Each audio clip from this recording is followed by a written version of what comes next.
So any party that is seeking power will seek to control Nairobi. So what is abnormal about that? In terms of compromises, the man to have won the seat was an ODM candidate in 2022, Tim Wanyonyi. That's already a crisis Gachagua has created. You don't react to it by denying. You make it worse. It now deepens. Kalonzo should have found a way of dealing with it. You see, our politicians are stuck in the past. They have failed to realize the electorate has changed. Beating Babu Owino for governor is a tall order. And even Gachagua knows it. The sort of strategy that he will need to come up with. And it will affect the opposition in Nairobi in terms of the presidential vote.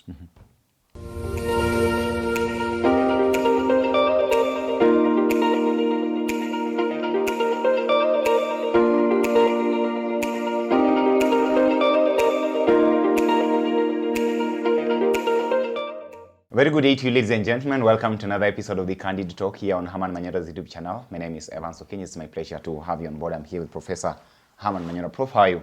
Fine. Let's have the conversation here. It seems Rigathi Gachagua, the former deputy president of the Republic of Kenya, and of course the leader of the DCP party, is causing some political chaos and conversations around the country. He's talking about ring fencing the Nairobi county here, and this has actually brought a lot of rumors here and there. People are talking, and especially he intimated that he had a conversation and an arrangement with Kalonzo Musyoka that for him to support Musyoka, then Wiper would have to forget about any seat within the city.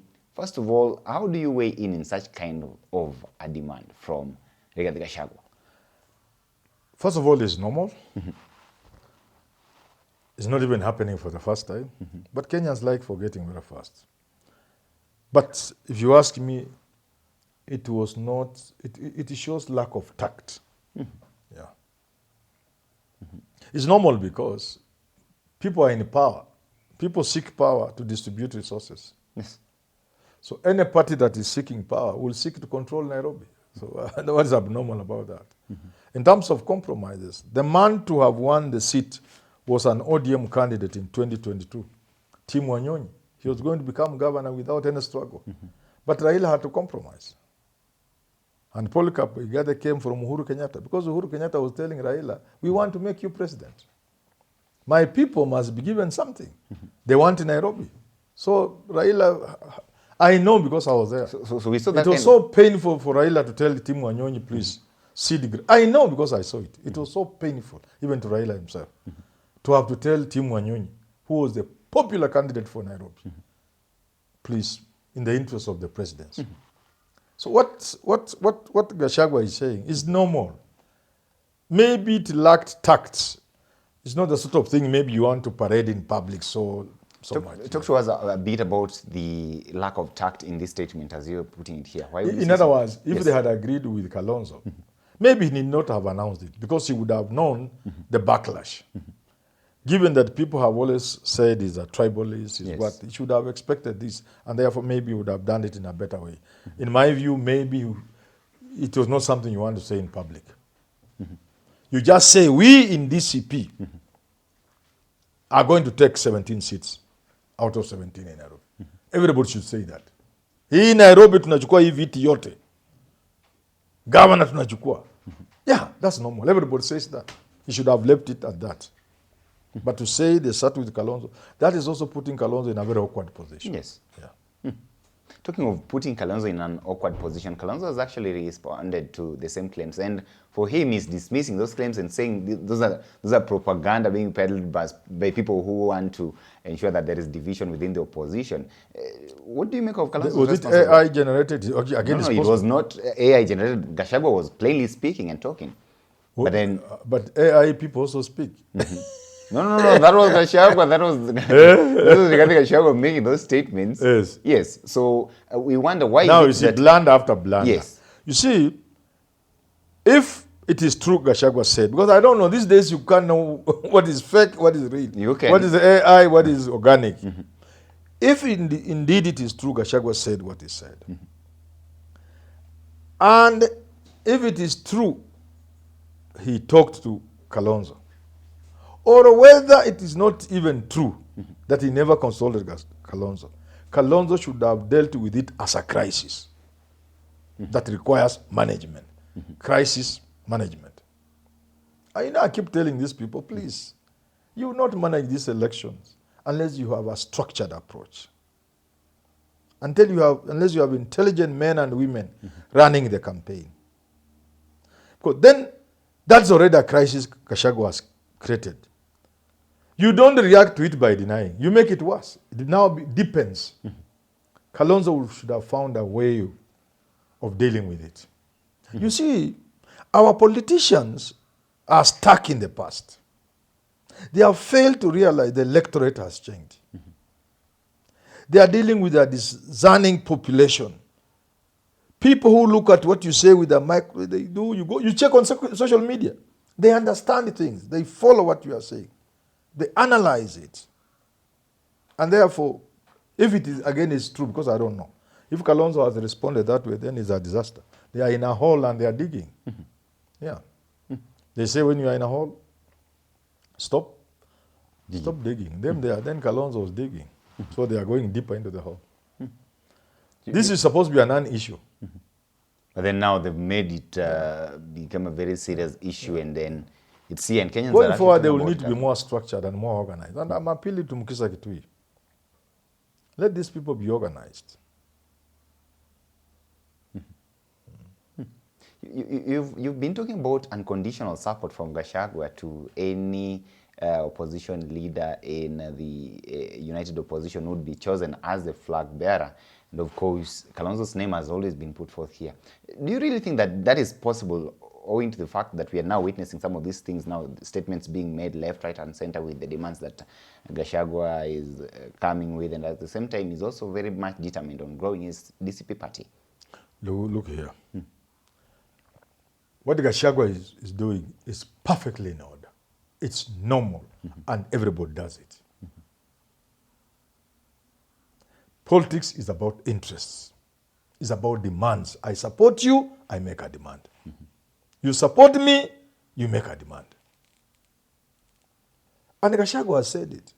And nobody has found anything wrong with that. He has said we supported Ruto unconditionally. Here we are paying for it. So he has said next time we go into a coalition, we shall go with our eyes open. And what's wrong with that? That's how politics operates. Musalia Mudavadi and Wetangula made demands on Ruto in 2022. Maendeleo Chapchap made demands on him. Power of King is a what? Senator, courtesy of that. Demand. The Speaker of the Speaker of the National Assembly, Prime Cabinet Secretary, Minister in charge of what? Mutua. They made demands on Ruto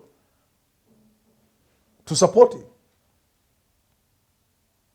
So what Gachagua is saying, I have never understood why people bash Gachagua for nothing. When I say these people think that I'm a Gachagua person.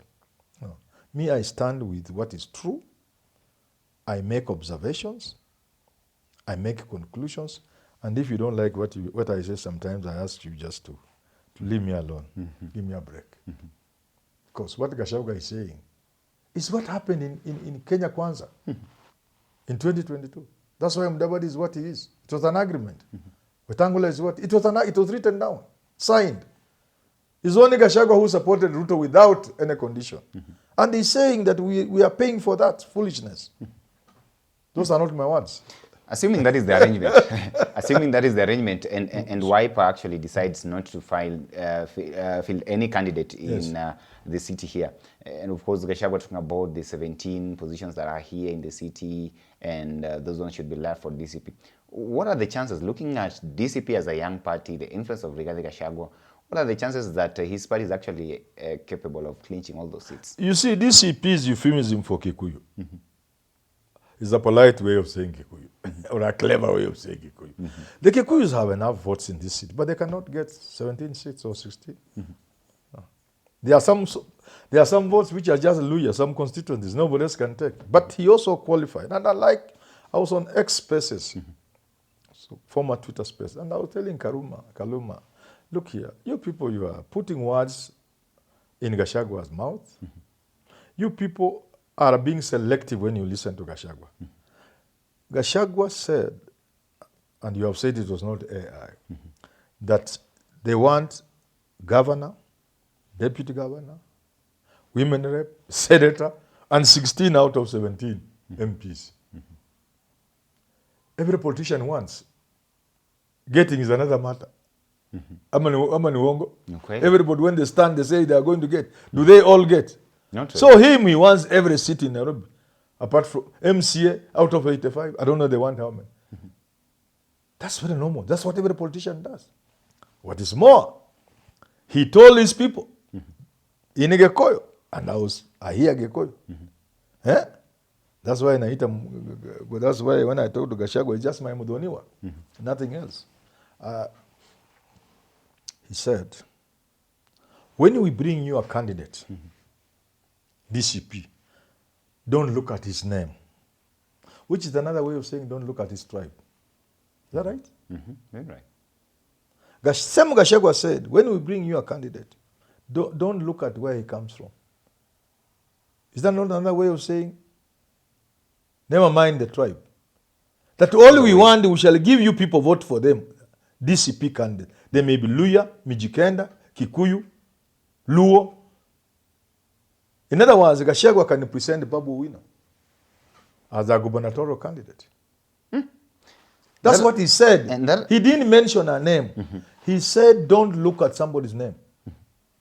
Don't look at where he comes from. So long as we have given you, vote for him. That's to say, he is going to field people who are not necessarily Kikuyus. Now that brings me to my... Why are people forgetting that part? No. That's the juiciest part. But they choose the other part because they want to demonize Gachagua.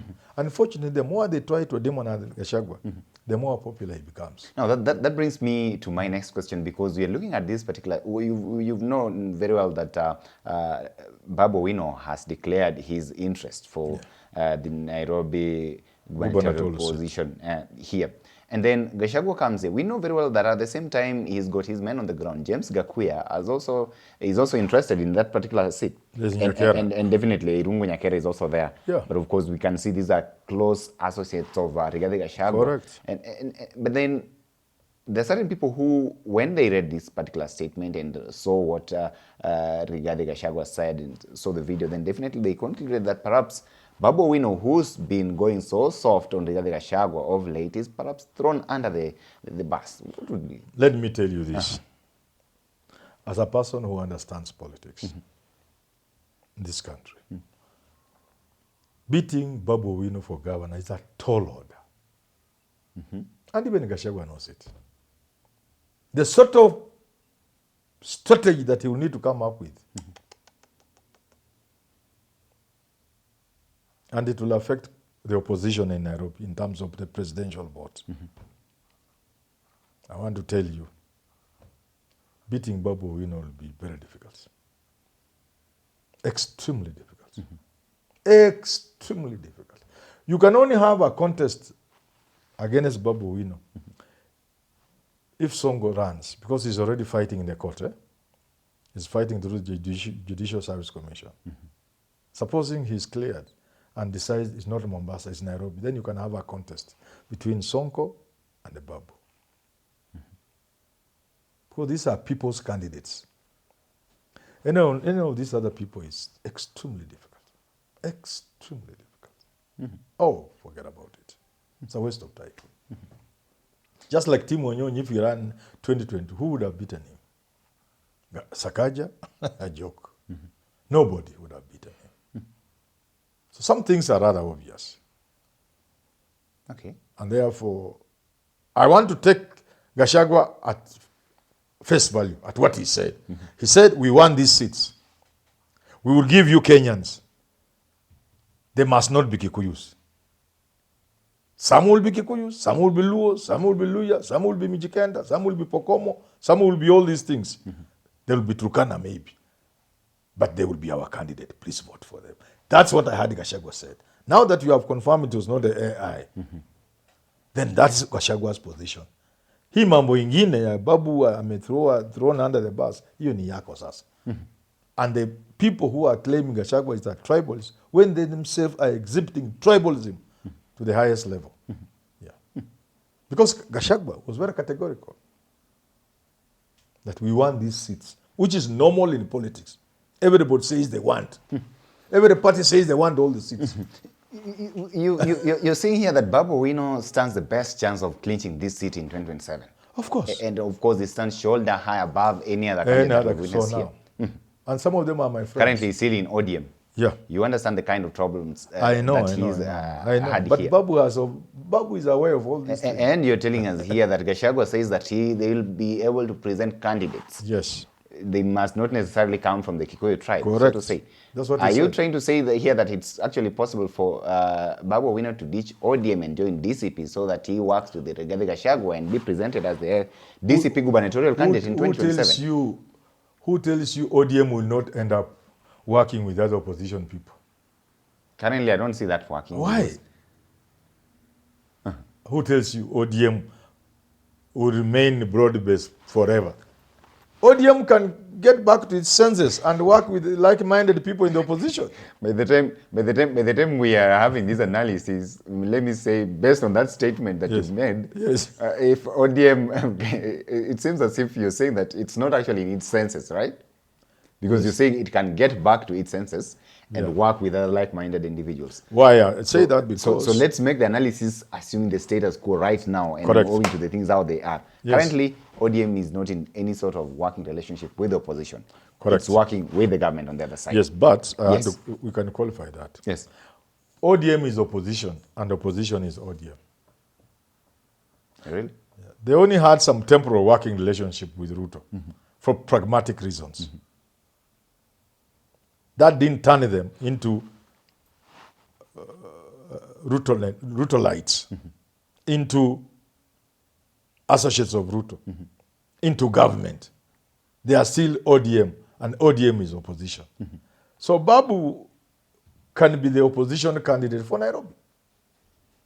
When ODM sorts out the mess, the confusion surrounding its leadership and its relationship with the UDA government, which is basically confusion. Once they sort out that confusion, and the rightful place for ODM, where ODM is home, is in the opposition. It's a matter of common sense. So, and that is why I was asking now, under what circumstances will we see Rigathi Gachagua support Babu Owino? Under what circumstances? Yes, because... There are two possible ways. One, when audible, and I'm using the word when because I see it as a very clear possibility. For me, I would say when if... ODM finally goes home, yes, returns home, which is the opposition, then Rigathi Gachagua will be backing an opposition candidate for Nairobi, and that candidate will be who? Babu Owino. Babu Owino. That decision can be settled on the table. That for Nairobi we need Babu Owino because of 1, 2, 3, 4. Okay? Remember, if ODM came and they are not getting the presidential ticket, they will also make certain demands. One of them could be Nairobi governor. And who better to carry the ODM flag in the opposition than Babu Owino? The second way in which Gachagua can support Owino is if, and this I see as a very sad thing, if in the unlikely event ODM remains in the hands of those people who have held it hostage, who are not progressive, if they control ODM, then people like Babu could walk out of ODM, or they could have been expelled from ODM or pushed out, and they seek home in one of the coalition parties, Wiper, DCP, and the rest. The third way is if it becomes difficult for Sifuna and Babu, Amisia, and Orengo, and the rest, Kina Nyang' Nyong'o and Kina Winnie, if it becomes difficult for them to remove these people who have hijacked the party, they may walk out of ODM and create an outfit. And then that outfit can go to the elections with somebody like Orengo as the presidential candidate on their own. And if they don't do that, then that outfit that Kina Sifuna have formed after walking out of ODM or being kicked out that outfit can also choose to be on the table with other opposition parties. And since Babu is a very obvious candidate, the person to beat, then on that table it can still be determined and Gachagua will support. Yeah. So there are many ways in which Babu can end up being the gubernatorial candidate for Nairobi. Yeah. Going by Rigathi Gachagua's statement, if at all that kind of arrangement between him and Kalonzo Musyoka exists, is anything to go by. We are looking at a situation whereby he says here that these seats, including the governor's seat in Nairobi, should be left to the DCP. The easiest thing here would be, and even based on the explanation that you've given me here, is that Babu Owino just ditches ODM and moves to DCP, and Rigathi Gachagua supports But it. you see, there's higher What's the thinking. danger in that now? There's also higher thinking. They can form a coalition. Why wouldn't you advise him to just go to DCP and No, buy I'm another? saying that's a possibility, but you know what that would mean. You see? Yes. This is a tribal country. DCP, WIPE, and the rest of these parties can form a coalition along the lines of Kenya Kwanza, along the lines of Azimio. And remember, under the law, a coalition can front a candidate. I think so, if I'm not wrong. So the candidates will be coalition candidates. And they will say, in Mount Kenya region, candidates will be clearly DCP. In Western, they will be clearly DAP, and so on and so forth. But when it comes to Nairobi, let the coalition field candidates. You get it? So now, it is not DCP or ODM, it's the coalition fielding a gubernatorial candidate, where the party may not be very important. There is a way of thinking around. It's not been an issue. The issue is Babu is way ahead of the pack. And anybody taking a keen interest in Nairobi cannot ignore that. There's no way Gachagua can ignore the fact that Babu Owino is way, way ahead of the rest. He has to live with that. He has to work with that. He may not like it, but he will work with it. But here he is caught at the crossroads, standing in between two warring groups. Which Babu one Owino, that is. Who and who? Definitely. ODM and DCP at the moment do not see eye to eye. Yet No. ODM and DCP. They are claiming to have the bragging rights of controlling the city. ODM and DCP cannot be further apart than ODM and UDA. So what are you talking about? Who would have thought UDA would work with ODM? ODM can take itself to Ruto. Who would have thought Raila can work with Ruto? Who would have thought ODM will work with UDA? So what is this nonsense of DCP being so far removed from ODM compared to UDA? There's no comparison. There's no, politicians are politicians. Today they heap abuses and insults on each other. Tomorrow they are working together. They are not like you and I. A straightforward question. Are you seeing Babu Owino joining DCP? You know somebody called Babu Owino? Yes. He's a politician. Yes. Is that right? He wants to be governor of Nairobi. If joining DCP is what will make him governor, he will join. What will stop him? Ladies and gentlemen, weigh in and tell us what you actually think. We've been looking at the statements that were made by Rigathi Gachagua regarding ring fencing in Nairobi City, County, all those positions, including the position of governor. Now, where does this actually leave Babu Owino? We had this conversation here with Herman Manyora. Weigh in and tell us what you actually think. Allow me to stop for now. But of course, if at all you're watching us for the first time, kindly subscribe to our channel here and tune into our subsequent editions. Of course, Richard Mwenja is always here with Business Glide, as well as Prof, who are all families or members of this particular family. Allow me to stop for now till we have this conversation again. Have yourself a lovely day. Thank you for watching. My name is Evans Okinyi.